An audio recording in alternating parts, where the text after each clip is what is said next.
Coming into the debate, I think all of us agreed that the burden was really on Vice President Harris more than it was Donald Trump, and that she needed to do a couple of things. One, assuage anyone who might be wondering if the change the Democrats made was the right decision. This was the last, I think, hurdle in that conversation. I think she cleared that very easily. Number two, expose the worst impulses of Donald Trump and get him off his message. Trump spent a lot of time last night talking about things that will not help him win the general election, bringing up bizarre things about people eating dogs and cats, for instance, which I don't still quite understand. And number three, show that she could hold her own and not cower to Donald Trump, that she could stand up there assertively. And I thought the power move in the very beginning, and Trump writes about this in his book, The Art of the Deal, the power dynamics of a handshake. And she kind of took that right from his own writings, walked right on over, and the power dynamic was in her favor there. And so I thought that in that way she presented herself. I think the same thing about debates every time, though, in general. If you came in liking your candidate, you left liking your candidate still. Mm-hmm. Mark, your top line thoughts. And do you think Americans are waking up this morning, thinking back to what they saw last night, and they're saying, you know what, I got a lot more substance than I did style? What's your take? Well, I agree with Kurt on the fact that I think both sides will retreat to the candidate that they previously supported. I think if you're truly one of those undecided voters, though, you have the same question going this morning that you did going in last night, was you still don't have a plan from Kamala Harris to actually lower your prices or to secure the border. You got a lot of words from her, but you got no policy. You got no promises other than a few bumper sticker slogans that she memorized.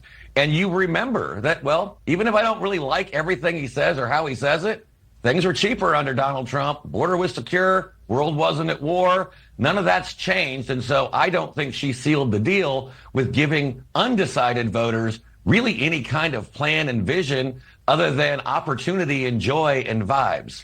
Let me talk to both of you about the moderators last night. Waking up this morning, The Hill's reporting conservatives are now railing against the debate moderators of ABC News, accusing them of unfairly targeting President Trump. Though I will point out, too, the former president got more speaking time at just over 42 minutes versus Vice President Harris's 37-plus minutes.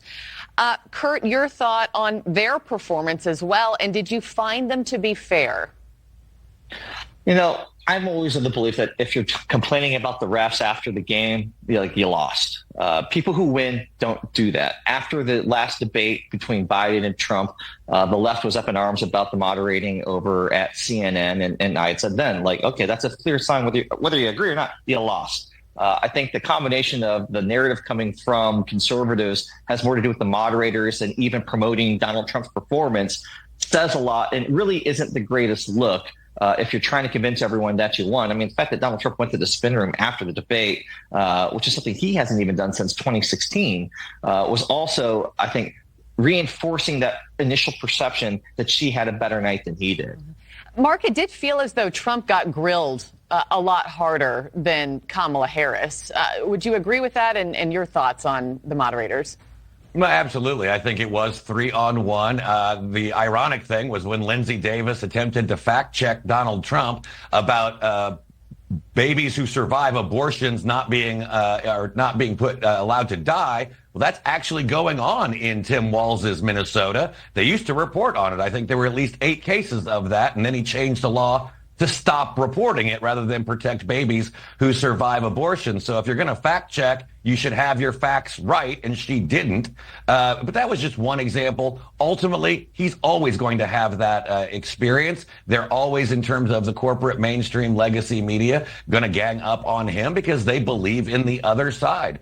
So it's nothing new. It's something he has to overcome, and I think people who watch it know that going into it. Yeah. Let me ask you both one more question before I let you go. Kurt, I know you love music. Let's talk Taylor Swift real quick, because right after last night's debate, she came out endorsing Vice President Harris. I don't think that's a surprise to anybody. But that came after the event. So will that move more Gen Z and millennial voters to the Democratic side, do you think?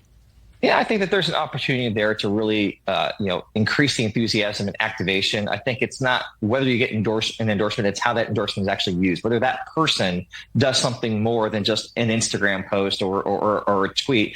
If she activates in the fall, if she hosts a series of concerts in swing states saying all you need to show up is a voter registration ID or a voter registration proof that you just registered, like that's something that can move the needle in a race that's going to be decided probably by just a handful of votes, tens of thousands of votes in key states.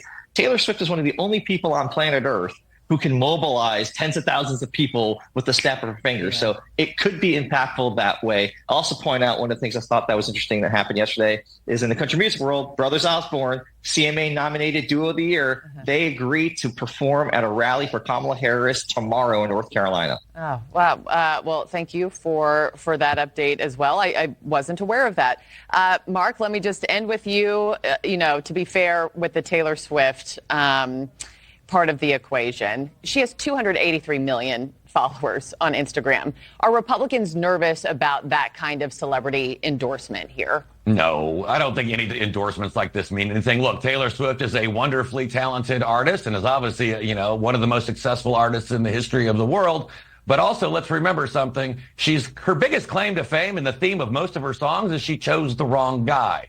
And so in this case, she made a bad relationship choice again, and I'm hoping she'll be writing about it. No. Kurt, watch out, Swifties. Here we go.